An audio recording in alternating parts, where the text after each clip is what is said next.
Bonjour, je suis ravie de te recevoir Fabienne. On ne se connaît pas beaucoup, mais j'ai eu la chance Non. d'avoir un petit échange avec toi la semaine dernière en toute transparence pour préparer un tout petit peu ce podcast.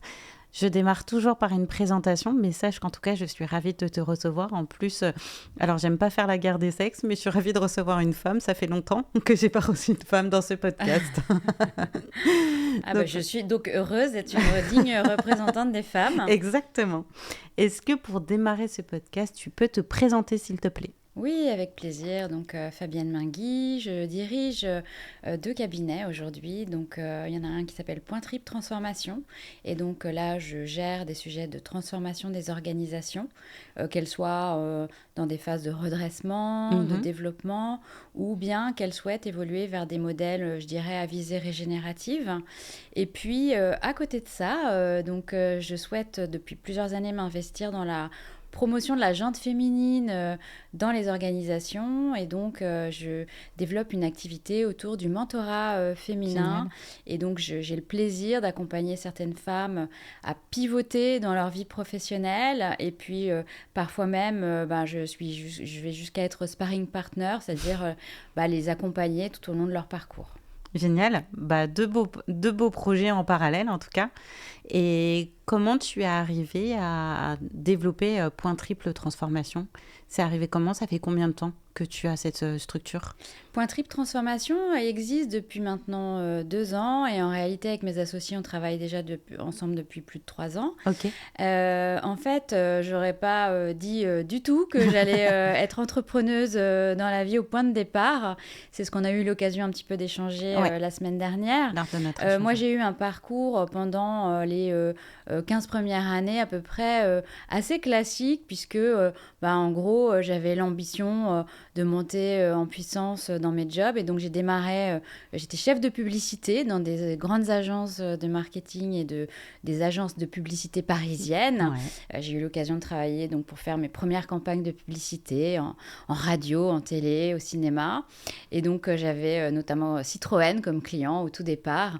J'ai eu le plaisir d'évoluer tous les 2-3 ans. Hein. En général, dans cet univers-là, on évolue tous les 2-3 Ouais, ans pas plus, parce ouais. que c'est comme ça aussi qu'on progresse dans l'organisation. Complètement. Et donc, petit à petit, je suis devenue de chef de publicité, je suis devenue chef de groupe, et puis après directrice de clientèle, et puis après directrice commerciale. Et tout ça dans des agences différentes au fur et à mesure, avec plein de clients dans des univers très variés. Et puis surtout, ce qui était important pour moi, c'était de me construire un profil pluridisciplinaire dans mon métier, donc, qui est donc celui du marketing et de la communication. Et donc, je voulais toucher à toutes les dimensions. Donc, j'ai commencé dans la publicité grand média. Et puis après, j'ai évolué plutôt vers le marketing relationnel et le marketing digital. Ok. Et j'avais un objectif qui était qu'au bout de 6-8 ans, en fait, je devais atteindre un certain niveau. C'était des objectifs que je m'étais fixés moi-même pour ensuite probablement aller du côté de l'annonceur, comme on dit dans notre Tout jargon, à fait, ouais. et pouvoir occuper un job de directrice marketing ou directrice de la communication. Donc ça, c'était l'objectif, je dirais, une évolution classique, verticale, qui était liée, je pense probablement à la façon dont j'avais été éduquée. Tout à fait, ouais. C'est un peu, Tout à en fait. Hein. général, j'ai envie de dire le tremplin qu'on te dit qu'il faut faire si tu veux atteindre tous les paliers et Tout à atteindre tes fait, tout objectifs, à ouais. fait. Mm, mm. Et puis également, donc il y avait ça, et puis il y avait, je pense, la culture, hein, au sens global, la façon dont on est éduqué dans nos cursus, hein, c'est ce qu'on... Voilà, donc j'ai été boostée pour prendre des responsabilités avec une certaine forme d'ambition. Soyons clairs, je voulais évoluer. Ok. Et puis, j'ai été chassée en 2012 par La Redoute, donc à Lille, hein, puisqu'avant j'étais à Paris. Et puis, je venais d'avoir une petite fille, elle avait 2 ans, 2 ans et demi. Et je me suis dit, c'est vrai que j'ai toujours eu envie de passer de l'autre côté de la barrière, parce que c'était mon objectif. Et je me suis dit de surcroît à Lille, pas loin de Paris, pas loin de mes proches, mais tout en ayant, on va dire, un confort de vie probablement meilleur. parce que à Paris, hein, tout le monde le sait, pour vivre dans une surface qui est assez Acceptable. grande, il faut extrêmement bien gagner sa Bien vie. sûr, bien sûr. Et puis, moi, je passais beaucoup de temps dans les bouchons. Donc, en fait, j'avais un temps perdu, en fait, qui me fatiguait énormément. Et donc, ça, plus l'attrait du job, où je me suis dit, directrice de la marque à la Redoute, c'est quand même quelque chose. Donc, ça m'a séduit. Et puis, ça correspondait à un projet de vie, globalement. Et donc, je suis arrivée dans la région lilloise en 2012. Et j'y suis toujours, d'ailleurs. Et d'ailleurs, c'était, si je ne dis pas de bêtises, en 2012, un challenge que de récupérer cette position à la Redoute. Tout à fait, parce que pour ceux qui ont suivi l'histoire, à l'époque, l'entreprise allait excessivement mal. Elle perdait énormément d'argent, on n'arrivait pas à garder les clients. C'est ça. L'offre, parfois même des gens que je rencontrais dans des conférences me disaient « Ah bon, la Redoute, ça existe toujours ?» Alors, au secours, je tombais jusqu'au sol, du plafond au sol en 2 secondes 50. Et je me disais, il y a vraiment du travail à faire pour moi. Et puis, ils en avaient, si tant est qu'ils pensaient que c'était une boîte qui existait toujours, ils en avaient une perception assez vieillotte. Vieillotte, mais alors beaucoup d'affect. Oui. Mais il y avait ce côté un peu, ce qu'on appelait la VAD, cette vente à distance. Tout le monde me disait, oh là là, je me rappelle de la Redoute, des catalogues de la Redoute, que je cochais les articles qui m'intéressaient au coin de la cheminée chez ma grand-mère. C'est exactement ça. Donc, tu as pris, j'ai envie de dire, il y avait cette opportunité, cette possibilité aussi de venir sur l'île et puis un sacré challenge. Ah oui, carrément. Et là, c'était le Graal pour moi. Alors, je ne m'imaginais pas à quel point il y avait du travail à faire quand je suis arrivée. Mais on a été très vite... on appartenait à l'époque à Kering, au groupe Kering, tout à fait, anciennement PPR, qui avait décidé de se séparer de la Redoute puisque ça ne correspondait plus à leur stratégie. Plutôt, eux, ils voulaient construire vraiment un portefeuille de marque luxe, ce qui n'était évidemment pas notre cas. Donc, ils ont voulu se séparer de nous. Il y a eu toute une phase dans laquelle, finalement, on a essayé d'habiller autant que faire se peut bien la mariée pour être repris, pour trouver des repreneurs. Et puis, finalement, c'est donc notre directrice générale à l'époque, Nathalie Bala, qui s'est associée avec Éric Corteil, qui était donc un directeur financier de chez Kering, pour proposer un projet de reprise dans lequel, finalement, on pourrait garder l'ensemble des assets de l'entreprise, c'est-à-dire ne pas revendre l'entreprise par morceaux. Pour ceux qui ont suivi le cas de Camaïeu plus récemment, c'est exactement ce qui s'est passé. Tout à fait. Eux, malheureusement, ils n'ont pas trouvé de repreneur et on a des morceaux de l'entreprise qui ont été rachetés, notamment la marque par le groupe Célio. Exactement, mais avec pas mal de gens laissés sur le carreau. Exactement, et donc là, je dirais que c'est le moment où votre vie professionnelle devient un peu une vocation. Vous savez plus trop si c'est un job ou si c'est une mission philanthropique. Parce que, en fait, la Redoute, il faut bien voir que dans le scope, l'écosystème local, local et même national, ça a une aura et un poids économique et surtout, ça fait vivre énormément de familles. Beaucoup de familles, d'ailleurs, dont plusieurs membres ont parfois été à la Redoute. Mais parce tout que à fait, ouais. Parfois, ça se ancienne. faisait de mère en fille. Tout à fait. Ouais, tout à fait, ouais. Et donc, du coup, vous vous dites, quand vous êtes aux commandes de la marque et que vous avez avec vos compères dans leurs différentes expertises la mission de redresser cette boîte en 4 ans, c'est quand même un sacré challenge. Et c'est pas qu'un challenge d'experts, en fait. Ça devient à ce moment-là un peu une vocation. Et vous vous dites, derrière, il y a des emplois, il y a des familles, et puis il y a un tissu économique local qui vit grâce à cette entreprise. Donc là, vous dites, il y a trop d'humains, en fait. Il y a trop d'humains, il y a trop d'enjeux. Il y a énormément d'humains, et je pense que c'est à cette époque-là, en fait, que je suis passée d'un job et d'une notion de je vise une ambition, je vise quelque part des barrettes ou représenter une marque, une ambition. En fait, je suis passée d'une recherche d'ambition à une recherche de sens, je pense, à ce moment-là. Ça a commencé à ce moment-là. Et ça a pu démarrer à ce moment-là. Et en même temps, il y a l'âge aussi qui fait que parfois, il y a le sens qui vient un peu plus Tout à fait. à un moment aussi dans notre Tu veux dire carrière. la grande maturité? Non, pas du tout.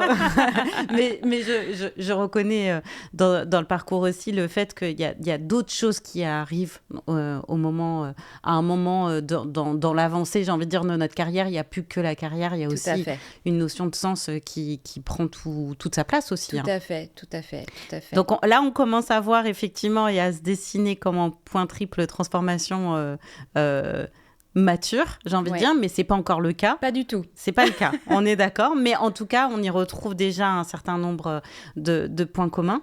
Après la Redoute, il y a une autre expérience. Oui, alors en fait, juste pour l'anecdote, Éric Courteil, à l'époque, quand je suis partie, m'a dit, mais toi, de toute façon, t'as besoin de liberté, t'as pas besoin d'avoir une maman au-dessus de toi, professionnellement, Oui, j'ai bien compris. Et je lui avais dit, mais Éric, pas du tout, j'ai pas du tout la capacité à être entrepreneur, et il faudrait que j'invente un truc de dingue, que je fasse une super innovation. Enfin, à l'époque, j'étais pas du tout j'avais pas du tout dans la tête de switcher et d'aller dans le monde de l'entrepreneuriat. Et donc, si on prend un peu de recul, c'était en 2017. Ouais. On est en début 2025, donc ça fait pas non plus si longtemps que ça, en réalité. Oui, parce qu'encore une fois, c'était pas dans le chemin qu'on t'avait initié au départ, dans les études, dans toute... Pas du tout.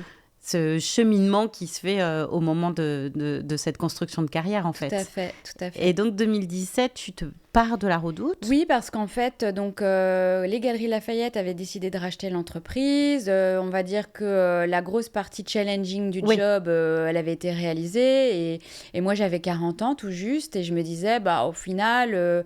qu'est-ce que je veux faire? Est-ce que je reste tranquillou bilou là où je suis? Façon de parler. J'ai hein. bien compris. Je me doute que c'était pas si tranquillou bilou. Le plus dur était quand même passé, selon moi. Donc, est-ce que j'attends tranquillement ou est-ce que je me dis que non, en fait, à 40 ans, t'es loin d'avoir fini ta carrière. Évidemment. Et voilà, il y a plein de choses à faire. Et la synchronicité m'a apporté un chasseur de tête qui m'a proposé d'intégrer Auchan Retail France en tant que directrice de la marque. Et là, je me suis dit, pas de soucis, non pas qu'il n'y ait pas de soucis, mais je me suis dit, j'ai déjà passé un gros challenge, j'ai survécu, je suis forte de cet enseignement-là et je dois pouvoir aider. Je suis armée pour le faire. Tout à fait. Ouais. Et du coup, je pense aussi que l'ambitieuse en moi se disait... Ok, c'est une boîte avec 70 000 collaborateurs en France, beaucoup de points de vente. J'étais pas super fan de l'univers de la distribution, faut être honnête. Mais je me disais, après tout, c'est quand même une boîte locale. Il y a des valeurs peut-être plus fortes chez Auchan que chez d'autres retailers. Et notamment, ils mettaient beaucoup en avant l'humain. Et moi, à travers mon histoire de la Redoute, c'était une valeur très, très importante. Qui était importante. Tout à fait. Donc, j'ai décidé de passer le cap, de prendre le risque de passer ce cap-là et d'intégrer Auchan en début 2018. Ok. Et donc je bois tes paroles. Donc de l'aventure. En fait, ils avaient décidé de mutualiser toutes les ressources marketing communication et donc au service de ce qu'on appelle les points de contact et de tous les formats de vente, c'est-à-dire que vous aviez une seule équipe à construire pour servir la communication des hypermarchés, des supermarchés. Qui est évidemment pas la même en plus. Du digital, etc. Et donc, j'avais toute une équipe à construire, dont une partie était censée arriver de Paris et dont la plupart n'ont pas eu envie de revenir à Lille, parce qu'ils avaient construit leur vie à Paris, ce qu'on peut tout à fait comprendre. Donc, je me suis retrouvée avec une 60aine de personnes dans mon équipe et avec un manager en place sur 5, avec une marque à relancer parce que c'était une marque qui vivotait, les collaborateurs en étaient plus trop fiers. Donc, je me suis dit, ok, on va saisir le challenge. Après, je suis arrivée, j'avais été recrutée par un directeur général et puis par un patron qui, malheureusement, n'étaient plus les mêmes 3 mois après que j'arrive. Pour diverses raisons, l'équipe avait changé. Et donc, je me suis même retrouvée sans patron la majeure partie de mon mandat. Pendant les 8 premiers mois, Ah oui, c'est énorme. je dépendais du DG et donc il attendait de moi, et c'est tout à fait normal que je sois en capacité de me débrouiller, ce que j'ai Bien sûr. fait. Donc j'ai recruté, on a refait des gros appels d'offres pour changer nos partenaires, et puis pour faire revenir la marque en médias, relancer le commerce, relancer la fierté interne, ce qui a plutôt, 8 mois après, plutôt bien fonctionné. Donc, on a même gagné des prix publicitaires, et j'avais une très bonne équipe, et ça a avancé. Et puis, ce qui s'est passé, qui arrive parfois dans des parcours de direction, c'est que, donc en l'occurrence, le patron dont je dépendais donc était parti pour des raisons de santé. Une nouvelle patronne arrive et je dirais, chose qui arrive parfois, nous étions relativement incompatibles. Je dirais, c'est pas tant sur des histoires d'expertise, parce que moi, je respecte globalement les gens avec lesquels j'ai travaillé. Bien sûr.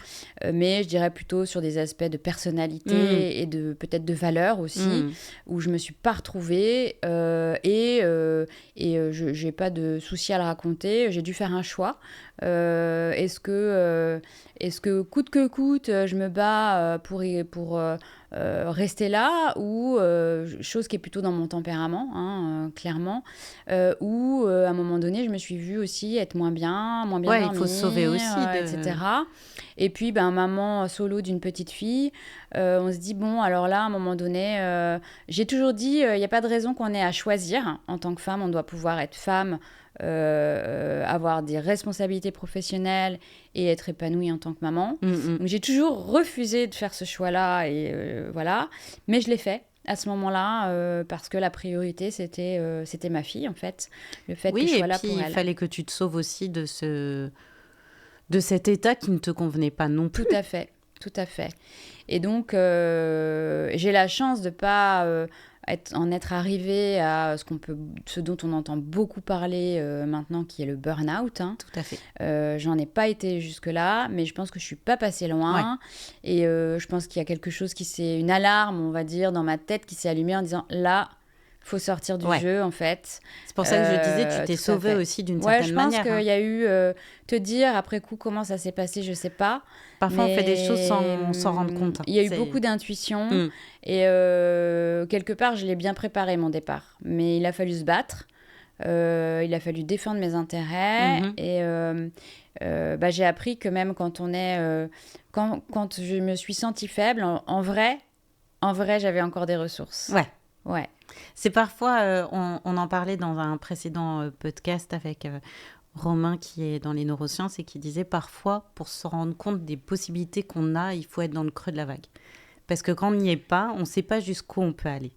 Alors, c'est tout à fait vrai en ce qui me concerne, parce que... Mais je crois que c'est vrai pour beaucoup de gens. Ouais. En fait. Je pense que c'est juste, en fait. C'est une autre expression que j'utilise parfois, c'est parfois on tire le meilleur du pire, en fait. Exactement. Et je l'ai vécu sur différents domaines dans ma vie, et je pense comme pas mal de gens, puisqu'on est des êtres humains, et donc on a des parcours. Il y a des hauts et il y a des bas, on est d'accord. Et il y a toujours du bon à tirer des situations complexes. Et je pense que si ça n'était pas arrivé, je ne ferais pas ce que je fais aujourd'hui.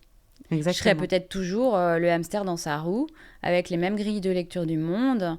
Alors après, on peut y être épanoui, mais en fait, donc en sortant de ça, je me suis dit, bon, là j'ai quand même eu des années très énergivores, j'ai bien tiré sur la corde, ma fille elle avait peut-être une 12aine d'années, c'est ça. Donc je me suis dit, là il lui reste 6-7 ans avant l'autonomie, qu'est-ce que j'ai envie de faire, quoi ? C'est quoi les choix que j'ai envie de faire pour moi, pour elle ? Et donc j'ai pris 3 mois où je me suis fait accompagner par quelqu'un pour faire le bilan de tout ce que j'avais fait, et puis pour me projeter dans le futur. À l'époque, il y avait 3 options qui avaient émergé, qui étaient soit reprendre le même type de job dans différentes boîtes. Donc j'ai quand même passé des entretiens En à droite, à gauche. en essayant d'évaluer davantage les gens avec qui tu allais travailler, Tout à fait. j'imagine, pour identifier Tout à fait. justement J'ai bien évalué. Parce que les red flags. quand j'ai passé des entretiens, franchement, les gens me donnaient pas du tout envie Oui, mais c'est de vrai venir dans leur boîte. qu'une fois qu'on a vécu ce genre d'expérience, on vit plus les entretiens de la même Non. manière, on se place plus de la même Non. manière, c'est pas la même. On s'intéresse pas aux mêmes choses dans le poste non Ouais. plus. Et on décrypte Et- des ouais. choses qu'on ne nous dit pas, mais Exactement. qu'on ressent en fait. Et ça, c'est une de mes managers de La Redoute qui m'avait dit ça à une époque. Elle m'avait appris à suivre mon intuition. Ouais. J'étais là, qu'est-ce que ça veut dire? Parce que moi, j'étais plutôt en mode gestion de projet, très cartésienne, etc. À suivre mon intuition, waouh! Et en fait, quelques années après, ça me parle bien en fait. Généralement, dans certaines situations, je sens qu'il y a un truc qui me dérange. Ouais, Je sais comprends. pas toujours dire quoi sur le moment, Je comprends pleinement. mais j'ai Ça me besoin de parle. le digérer et après coup, je sais. Et alors, je fais pas toujours 100% confiance à mon intuition, mais de plus en plus. Et il s'avère qu'après coup, c'est généralement... Il a il y raison. il y avait un truc. Et donc, il y avait cette possibilité de finalement Donc, rebondir et de reprendre, refaire un peu voilà. la même chose et de Tout à continuer fait. cette ascension, presque, à fait. j'ai envie de dire. La deuxième possibilité, c'était de faire du conseil en freelance, hein, ou enfin, en tout cas à mon compte. Et la troisième, c'était de coacher, parce que c'est vrai que j'avais beaucoup managé, j'étais très attachée à l'accompagnement humain. Et donc voilà, c'était une troisième option. J'ai écarté cette dernière option à l'époque en me disant, c'est pas ce sur quoi je suis reconnue principalement aujourd'hui. C'est quoi le modèle économique du truc? Moi, j'avais besoin de façon très pragmatique de subvenir à mes besoins. Bien sûr. Et donc, je me suis dit, là, l'écart est plus grand, ça va être plus long. Et mon métier d'origine, en fait, je l'avais revalidé. C'est-à-dire, la démarche d'accompagnement que j'ai suivie m'a permis de me dire, je suis au bon endroit. C'est ce qui me plaît, en fait, faire du conseil, Bien sûr. orienter des stratégies d'entreprise, développer des plans de transformation, faire des stratégies. Accompagner le changement. J'adore ça, en fait. Je trouve ça passionnant. Donc, à l'époque, c'est ce que j'ai décidé de prioriser. J'ai fait ça pendant 2-3 ans toute seule, en me disant... Franchement, le bilan était canon. Et pourtant, le Covid était passé par là. Mais du coup, moi, j'avais réussi à tirer mon épingle du jeu. J'ai eu des super missions. Le plein de fait clients. que tu étais passé par les grandes marques dont on a cité, ça t'a plus facilement ouvert les portes d'aller chercher des clients? Je pense que oui. Au sens où... T'avais un réseau, comment t'as réussi? Parce que c'est pas évident quand on... Non, c'est pas évident. Mais j'avais la carte Redoute. Et comme on avait réussi à transformer la boîte en termes de track record, c'était validé, quoi. C'était validé en fait. Ouais. Et je vois, j'en discute encore beaucoup aujourd'hui. Hein, ça parle aussi encore beaucoup aux gens. Oui, en fait. puis j'imagine qu'il y a une certaine fierté aussi à en Ouais. parler parce que quand tu as réussi ce type... on a sauvé Willy, quoi. Non, mais à l'époque, j'imagine c'était ça. que c'est une super fierté, une super expérience, un super souvenir. Enfin, oui. J'imagine que c'est hyper sympa de pouvoir en reparler et de raconter cette histoire. Oui, parce que c'était un moment lunaire dans une vie, en fait. En fait, le seul qualificatif que j'ai trouvé pour définir cette expérience, c'était lunaire, au sens où c'était tellement intense à tous les niveaux. Et pas gagné au départ. Hein. Et pas du tout gagné au départ. Et quand je dis intense, ça veut pas dire facile, loin s'en faut. Oui, on est bien d'accord. C'était très énergivore. Je pense que j'ai passé énormément de temps dans mon travail. J'ai surinvesti. Donc, je sais pas si c'est un bon exemple ou pas à suivre, mais en tout cas, j'étais prise de cette mission-là. Et en effet... quand on se recroise avec les personnes avec lesquelles on a monté, finalement, on est monté sur ce sujet-là et on a dépassé les individualités au service du collectif. Quand on se recroise, en fait, on a toujours extrêmement plaisir à se revoir et il y a une espèce de relation, d'affect qui est un truc de dingue, en fait. Un truc de dingue. On a créé des liens. T'as partagé cette histoire à plusieurs et les gens ont été embarqués dedans, quoi. Ouais. C'est quand même très satisfaisant de se dire qu'on peut réussir à tirer ce type de leçons ou d'apports d'une vie professionnelle. Et du coup, après, on recherche ça, quoi. Et quand on ne tombe pas dessus ou quand c'est pas ça qui arrive, c'est pas ça dont on a envie, en fait. Bah oui. Et c'est aussi pour ça que je pense que tu as choisi cette deuxième option, c'est que tu t'étais peut-être aussi rendu compte que la première, il aurait fallu que Redoute arrive finalement peut-être plus tard parce que tu avais presque connu la meilleure des situations dans ce poste-là. Je Enfin, pense que oui, je pense que dans ce poste-là, mm, j'aurais pas... Parce que j'ai eu carte blanche, en mm, fait. mm. Alors, on a décidé plein de choses avec le comité de direction. Je veux dire, j'étais pas du tout toute seule. Bien Mais en sûr, fait, bien tout sûr. ce qu'on proposait, on le faisait. Mm. Et on se disait, de toute façon, c'est le scénario de la dernière chance. C'est ça. Donc, si on y croit, on y va. Point. Et c'était... pour une personne comme moi qui venait du marketing et de la com, j'ai eu un nombre de sujets et une liberté incroyable pour le faire. Donc... va trouver ça ailleurs, tu vois. Je veux dire, le challenge, il était quand Ben même oui, non mais bien sûr. hyper élevé. Et donc, tu choisis l'option 2, tu pars dans ce conseil et ça se passe très bien pendant 2 ans. Donc, je reviens quand même un peu sur ma question parce que là, ça paraît hyper facile quand tu le racontes, mais j'imagine que quand tu dois commencer à parler autour de toi de cette nouvelle activité, comment tu as fait puisque ben, les gens te connaissaient au sein d'une entreprise ou que tu changes d'une structure à une autre, les gens étaient peut-être prêts. Là, tu les appelles pour dire bah, je suis dans le conseil et je suis à disposition. Comment tu as pris en main les choses? Bah d'abord, j'ai recontacté beaucoup de gens avec Ouais, lesquels j'avais été en contact par le passé. Parfois même, je pense qu'un de mes tout premiers clients, c'était une des agences de pub qui était dans mon appel d'offres chez Auchan et qui a même pas gagné la compète. Je crois que d'accord. c'était mon premier client. Donc je me dis, ils ont super bien vécu le fait de pas être retenus parce qu'ils m'en veulent pas à mort, manifestement.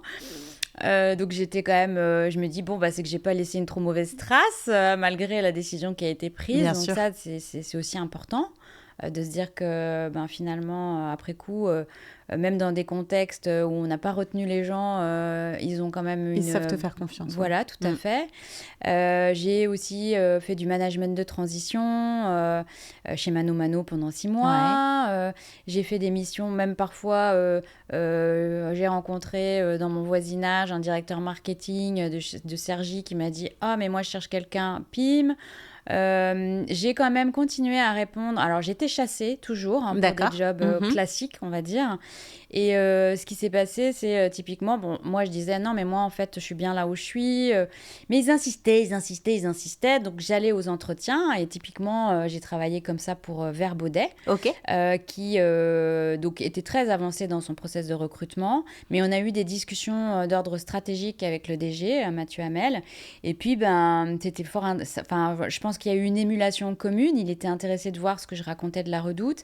Et quand il a eu un sujet à adresser sur sa plateforme de marque pour projeter son entreprise vers le futur, bah, il m'a appelé en fait. Et donc, la leçon, c'est qu'on s'aime. Mm. On ne sait pas ce qui va pousser, mais plus on s'aime, plus il y a de chances qu'il y ait des choses qui poussent en fait. Bien sûr, bien sûr, bien sûr. Et donc, ça, là, tu disais, tu as fait ça pendant 2 ans. Ça a Ouais. bien fonctionné. Et ensuite, Et ensuite, je me suis dit, enfin, ça a continué à bien fonctionner, mais je me suis dit, à un moment donné, il y a plein de points positifs dans mon statut.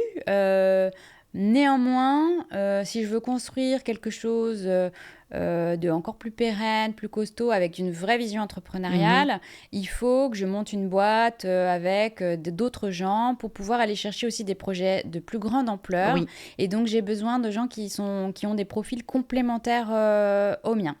Et donc, en fait, c'est arrivé de manière qu'on ne pouvait pas attendre. En fait, j'y ai participé à un jury. On m'a demandé de participer à un jury pour des entrepreneurs qui pitchaient, dont la particularité était qu'ils étaient issus de banlieues défavorisées. ok. Donc je vais au jury et puis là j'ai rencontré Gauthier qui était alors pour le coup pur entrepreneur et on a discuté et puis on s'est rendu compte qu'on avait le périmètre commun qui était le point commun, c'était l'univers des marques et puis des profils complémentaires, c'est-à-dire eux ils étaient avec son associé Arthur des purs entrepreneurs, ils n'avaient jamais été côté corporate, Ouais. ils étaient plus jeunes. Ils avaient donc Arthur était directeur de création et Gauthier plutôt dans le business développement. Ils avaient 2-3 chefs de projet. Là où moi, j'avais 10 ans de plus, un parcours corpo en complément. Bien sûr. Et puis, surtout, le sujet dans ma besace, qui est celui de la transformation des entreprises et des marques. Et donc, c'est finalement comment opérer une stratégie d'entreprise et une stratégie de marque, comment on l'opère finalement pour faire évoluer la boîte concrètement dans toute cette chaîne de valeur. Ouais. Et donc ça, c'était une vraie complémentarité. On a eu un premier sujet en commun qui s'est plutôt bien passé, où je me suis dit, waouh, une agence dynamique, ils sont bons, ils coûtent pas what $1000, parce que moi j'étais habituée aussi aux grandes agences parisiennes. Bien sûr. Ils sont agiles, ils vont dans le sens du commerce, du conseil, il y a plus les guéguerres créatifs, conseils, créatifs clients, ou qui sont pour moi des débats complètement has-been. Bien sûr. Et donc, de cette expérience qui s'est bien passée, on s'est dit, et si on allait plus loin, et si on montait une boîte ensemble.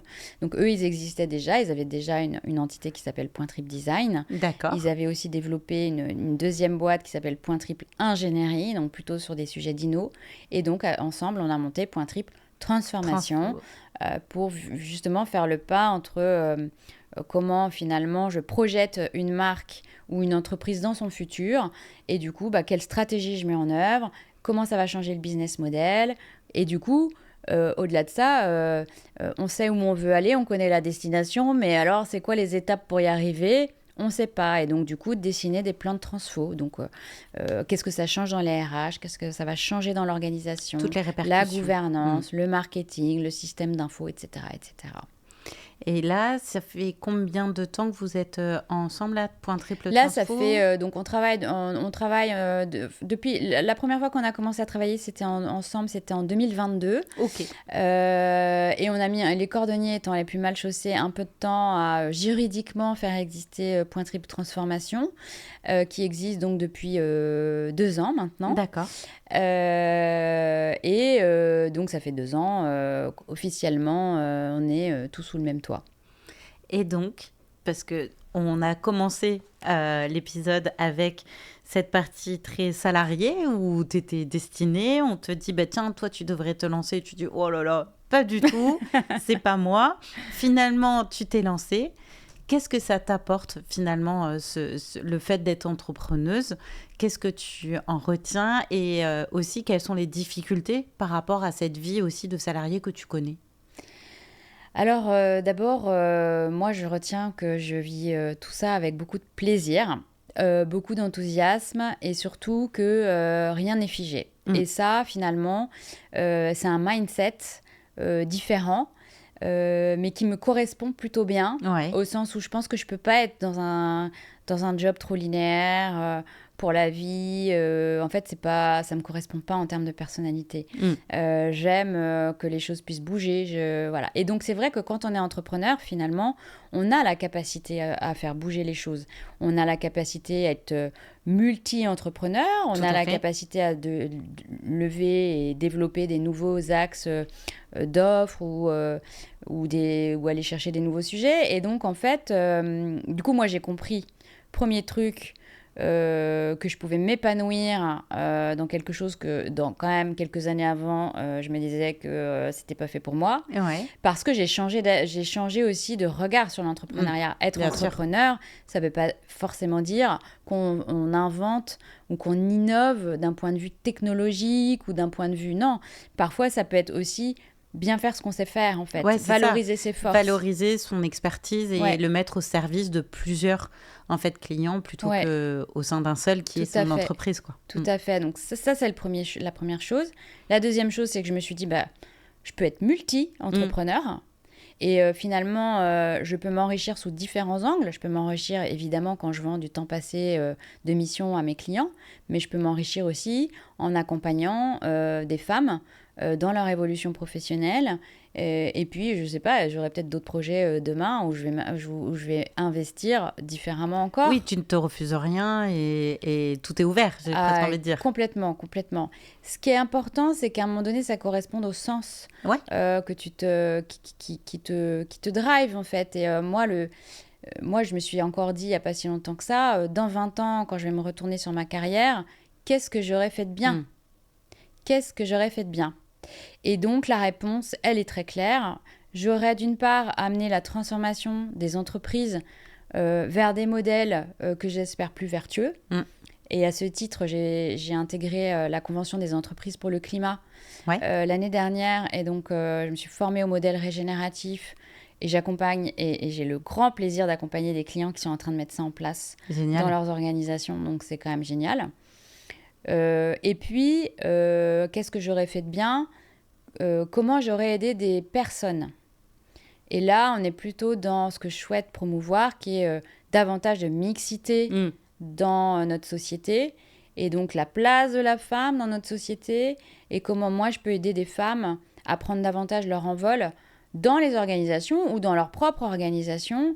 Mais en tout cas, et les études le montrent, plus il y aura de femmes aux côtés des hommes, donc je ne suis pas dans une démonstration féministe. Bien sûr, oui. Je suis plutôt pour la mixité.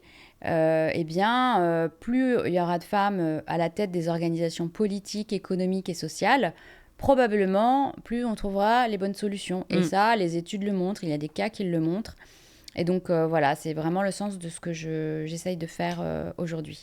Et justement, dans tes accompagnements à la transfo auprès des entreprises, est-ce que tu arrives à allier les deux, à savoir le fait que tu accompagnes vraiment d'un point de vue stratégique et aussi sur cette notion de peut-être il manque un peu de mixité Alors, moi, dès que je vois qu'il manque quelque chose, je le dis. C'est mon job, en fait. Et d'ailleurs, je leur dis toujours, attention, c'est pas facile parce que moi, je vais arriver en vous disant que vous faites des choses bien, mais surtout, je vais montrer que ce qui manque ou ce qu'il faut faire évoluer. Alors, j'essaye de dire, pas ce qui ne va pas, mais quels sont les axes de progrès, oui, tu sais. Tout à fait. Les axes d'amélioration. Mais ce n'est pas toujours facile à dire parce que quand tu es dirigeant, tu es investi dans ton job. Et quand quelqu'un vient de te dire, il y a ça, il y a ça, il y a ça, il y a ça qu'il faut faire évoluer, tu prends un peu le bouillon, quoi. Hein. Donc, c'est surtout, tu ne retiens pas ce qui va bien et tu entends que, justement, ces fameuses pistes d'amélioration qu'on te donne. Et en même temps, je suis payée pour ça. Donc, je le redis aussi, tu ne me payes pas pour te dire que c'est bien, tu me payes pour que je te dise comment tu peux faire encore mieux. Encore mieux, oui. Et donc, oui, j'ai une écoute sur tous les sujets qui sont les sujets du moment, les sujets régénératifs de plus en plus. Alors après, moi, j'exclus pas les gens qui ne sont pas encore à fond sur ces sujets-là. Hein. Je pense qu'on a un rôle d'éclaireur bien sûr. À faire. Donc, je distille dans ces cas-là de manière autant que faire se peut habile. Et puis, je distille aussi des sujets comme l'IA. Parce que je constate que autant il y a des grosses organisations qui sont déjà bien avancées sur ces sujets, autant il y a une paire d'entrepreneurs et de dirigeants qui font un peu du refus d'obstacles. Ouais, tout à fait. Parce qu'ils sont, non pas... c'est pas une critique, hein, parce que j'ai été à leur place, mais ils sont pris dans leur opérationnel, d'autant qu'on passe quand même une période qui est économiquement, géopolitiquement très complexe hein, pour les entrepreneurs et les dirigeants. Néanmoins, la peur n'évite pas le danger. Il y a des sujets sur lesquels il faut anticiper et y aller. Et typiquement, l'IA en fait partie. Et puis, bien sûr, la place de la femme. Si je considère que dans l'organisation, on peut mieux faire, je ne me prive pas de le dire. Et aujourd'hui, la plupart des structures qui te contactent, justement, tu es, j'imagine, d'autant plus contacté ces derniers temps avec le contexte dans lequel on est, un contexte économique difficile, géopolitique difficile, une montée d'IA qui fait peur également à certaines structures. On t'a plus contacté ces derniers temps ? En fait, c'est pas si simple que ça, en fait. C'est-à-dire que comme il y a des craintes sur l'avenir, il y a aussi, je vais pas dire une forme d'attentisme, mais pas loin. Si. C'est-à-dire que on ne sait pas trop à quelle sauce on va être mangé.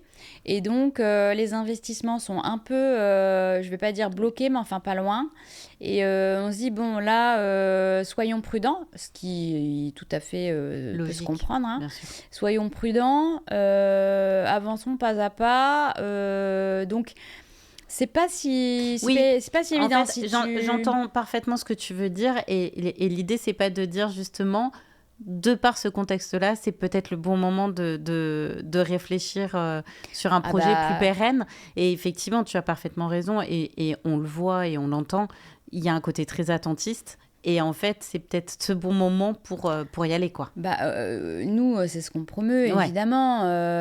Alors, on essaye de le faire de façon à ce que ça paraisse pas être des investissements Bien incommensurables. sûr, et pas le D'être, gros projet. non, donc ça, moi, typiquement sur l'IA, hein, j'ai un partenaire avec lequel on a développé, on va dire, des offres, entre guillemets, quick win, pas excessivement chères, mais qui permettent déjà de mettre le pied à l'étrier, si tu veux, et que les dirigeants commencent à se poser les bonnes questions. D'abord, de démystifier le sujet, parce Bien sûr. on entend tout et son contraire.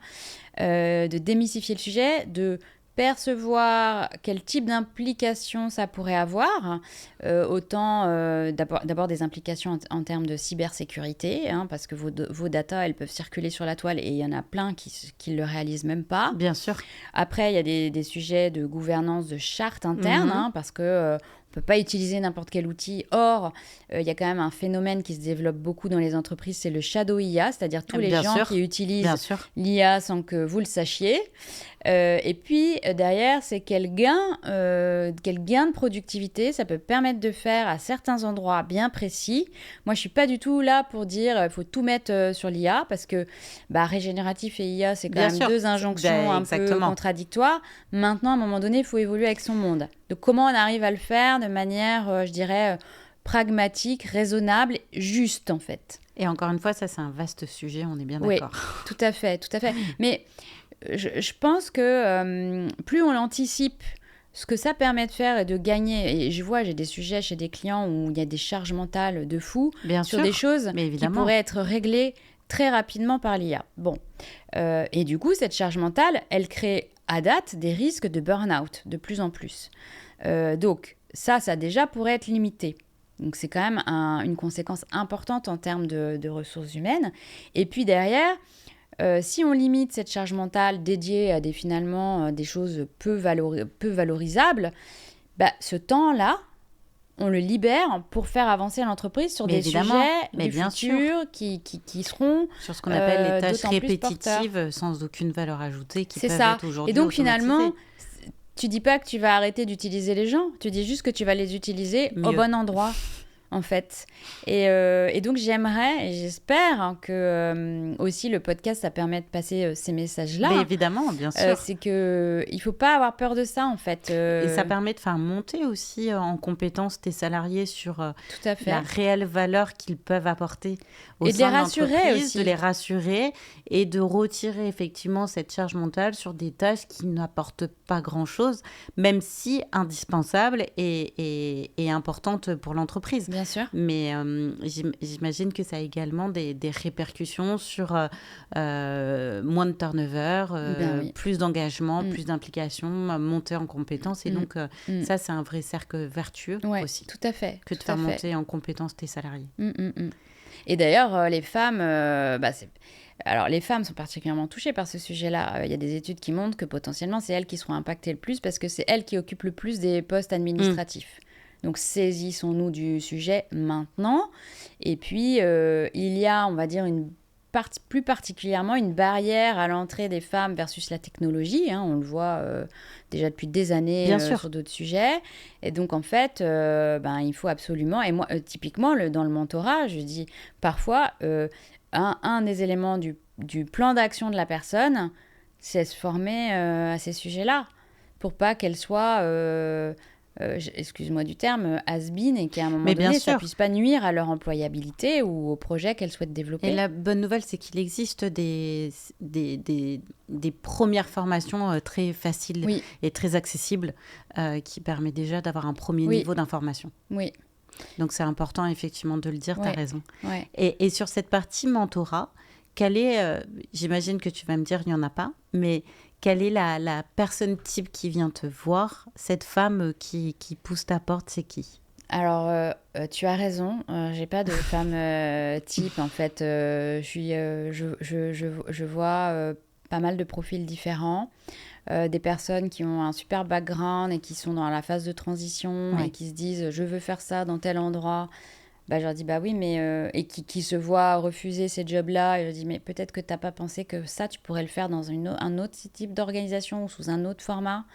Donc souvent je vois que ça apporte une ouverture de scénario possible.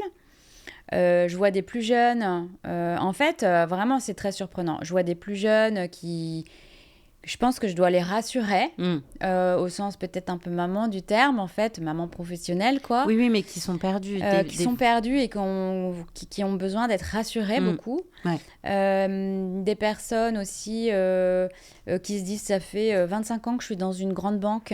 L'entreprise valorise certaines femmes, mais elles sont souvent plus jeunes. C'est les pépites de demain. Oui, mais moi, qui ai 50 ans, j'ai encore 17 ans de travail devant moi. Qu'est-ce que je vais faire ? Que Comment j'imagine que cette personne-là a été plus qu'engagée, plus qu'impliquée, très fidèle, et c'est pas forcément elle qui a tous les mérites. Ouais. Et du coup, si tu veux, et puis je vois des entrepreneurs comme moi qui se disent... Et c'est ça, moi, ça me touche beaucoup. Et en fait, tout ce que j'ai construit, je l'ai construit aussi par rapport à mon vécu et aussi par rapport à tous les témoignages que j'ai eus. Mais quand tu es dirigeante, à responsabilité, entrepreneuse, etc., tes états d'âme, tes stress, tes questionnements, tes émotions, à qui tu peux les partager en vérité ? Tu as raison. Si tu réfléchis bien, tu as raison. Et d'ailleurs, pas grand monde. Et c'est vrai aussi pour les hommes, parce que c'est souvent une question que je pose dans ce podcast-là. Quand tu es le patron, tes salariés savent venir te voir quand ça ne va pas, mais toi, en tant que patron, qui tu vas voir ? Exactement. Et ça, moi, ça me touche beaucoup, parce que finalement, tu peux pas aller dire à ton codir, ça va pas trop, ou je me pose des questions. Bien sûr. Ton équipe, tu es censé la protéger. Exactement. De tout ça. Exactement. Alors, parfois, ça a quand même du bon. Moi, je l'ai vécu à une époque, à la Redoute, de dire, bon là, les gars, moi, j'ai besoin de vous. Oui, tu vois, bien sûr. Ça crée aussi, mais tu peux pas le faire, c'est vraiment des moments exceptionnels. Et puis, tu peux pas non plus le dire à ton conjoint ou à ta conjointe, si tant est que t'en es un ou une, parce qu'au bout d'un moment, bien sûr qu'il veut bien t'écouter. Enfin, j'espère, messieurs et mesdames, que vous voulez bien écouter votre conjoint un petit peu. Mais au bout d'un moment, ça peut pas toujours être la seule personne à qui tu... Et tes copines ou tes copains, en fait, t'as plutôt envie de les voir pour boire des bières ou du champagne. Oui. Plutôt que... et puis, selon ce que font les gens, t'as pas le niveau de compréhension, en fait. C'est ça. Et puis, c'est surtout... alors ça, typiquement, c'est très féminin. Je veux dire, on a beaucoup de mal à faire la séparation entre le pro et le perso. Et donc, quand on est envahi, parce que c'est ça qui arrive, on est envahi par nos questionnements, nos émotions, on n'en a pas, on va pas passer 3 heures à le raconter à nos amis, en fait. Sinon, c'est pas dit qu'on les revoit très souvent. Et c'est quoi alors ta solution à toi, Fabienne ? Moi, les ressources, je les ai trouvées, elles sont de différentes natures. D'abord, le sport m'a apporté énormément. C'est ma soupape. C'est vraiment, si ça va pas dans la tête, je vais courir. D'accord. Donc, tu peux être sûr que généralement, 45 minutes après... déjà, je suis un peu plus détendue, j'ai pris du recul, je suis moins mal, si tant est que j'étais... je me sens bien mieux. Donc, le sport, alors je cours, je fais du yoga, j'ai même passé un diplôme de yoga restauratif pour pouvoir aider les gens qui sont justement dans des situations de burn-out, de stress ou même qui ont des maladies plus graves. Et pour donc, pouvoir utiliser d'utiliser des techniques, je l'ai fait avec mes amis ou même pour moi. Et donc le sport, c'est quelque chose qui a vraiment qui compte beaucoup pour moi, mais c'est pas la recette de tout le monde en fait. Bien sûr. Et donc quand je fais du mentorat, je constate aussi, et typiquement les gens qui sont en recherche d'emploi passent leur temps derrière leur écran à chercher. C'est horrible. C'est horrible. Et surtout, c'est énergivore au possible. Et petit à petit, en tant que personne, vous vous délitez. Ah, mais complètement. Et je l'ai vu physiquement. Tu peux tomber en dépression rien que c'est ça. sur et la donc, recherche. C'est un cercle négatif de l'anxiété bien sûr. qui se crée. Et donc, je me suis vue dire à une personne, c'est tout, dans ta semaine, il y a une journée où tu n'es pas chez toi. Et tu vas faire ce que tu aimes faire. Bien sûr. Si c'est les musées, si c'est le tricot, si c'est courir, si c'est te balader, ce que tu veux, c'est ton truc à toi. Et moi, je peux pas Oui, tu peux pas te substituer à la personne. Exactement. Mais il faut absolument que tu le fasses parce que là, tu files un mauvais coton. Et mon rôle, alors pour le coup, mon rôle aussi quand je fais du mentorat, c'est pas de dire des choses qui font plaisir. Mon rôle, c'est de dire avec un regard objectif ce qu'il faut faire évoluer ou amener la personne dans une réflexion qui l'a fait bouger et qui l'a fait à la fin se sentir mieux Bien sûr. dans sa recherche. Et c'est encore une fois un peu, pour le coup, comme pour la partie transfo, pour ça que les gens viennent te voir. Si c'est pour leur dire que tout va bien, bah finalement, c'est Non, qu'ils n'avaient pas besoin de venir te voir. Moi, ce que j'aime faire, c'est trouver des solutions. Bien sûr. Tu vois, et du coup, typiquement, j'ai récemment eu une personne qui avait retrouvé un job et la période onboarding se passe moyennement bien. Petit à petit, ça se passe de moins en moins bien. Je lui ai dit, je sais que ce que je vais te dire ne va pas te plaire. Donc, je commence la phrase comme ça. Mais c'est mon rôle de te le dire. Il faut arrêter. Il se peut qu'à la fin, la période d'essai ne se concrétise pas par un CDI. Et donc, il vaut mieux que tu envisages ce scénario, même si c'est pas ce que tu souhaites et c'est pas ce que je te souhaite non plus. Bien sûr. Je pense que, vu ce que tu me décris, il est possible que la personne en face ne fasse pas sa partie du chemin, en fait. Et ça, c'est quelque chose aussi que j'ai appris moi-même, qu'on m'a appris, c'est... Tu peux faire ta partie du chemin pour améliorer les choses dans une relation professionnelle et dans un cadre professionnel. Si l'autre en face ne le fait pas, tu peux pas te substituer à ça. Et donc, à un moment donné, ta part de responsabilité, elle est claire. Mais tu peux pas non plus faire des miracles. Et donc, cette personne-là, sur le moment, ça lui a pas plu. Évidemment, elle me dit « Ah, mais je veux pas que tu me dises ça. J'ai pas envie de retourner dans cette phase de recherche. » Et un mois après, je l'ai eue. Et elle m'a dit, je pense qu'il y a de fortes chances que l'issue ne soit pas favorable. Mais c'est tout. J'ai compris que... Et là, ça va paraître bizarre ce que je dis, mais c'est une victoire quelque part. Ben oui, parce qu'elle l'a intégré. Ça a infusé et elle l'a digéré. Et je préfère qu'elle le fasse de manière anticipée que de se retrouver avec la mauvaise surprise d'avoir... Et d'ailleurs, elle l'a eu après. La réponse négative, si tu veux. Ouais. Et là, on était encore dans une situation où, si j'entends ce que tu me dis, en tout cas, il y avait effectivement pas mal de red flags. Et pour autant, la fin aurait pu venir d'elle, en disant, bah là, je sens que ça va pas le faire parce que cette phase d'onboarding me donne pas les bons indicateurs. Et donc, de moi-même, je me rends compte qu'il va peut-être falloir que je mette fin. Mais on est encore dans une phase, en tout cas, en tant que femme, où il faut aussi... tellement se dire bah non, je peux pas retourner dans cette phase de recherche, je peux pas retourner dans cette phase de potentiellement je vais rien avoir pendant un moment, qu'on est prêt à rester dans des postes qui ne nous conviennent pas. Parfois, oui. Et je pense que typiquement, elle s'était quand même attachée à l'organisation et à un certain nombre de personnes, et donc ça pesait dans la balance, si tu veux.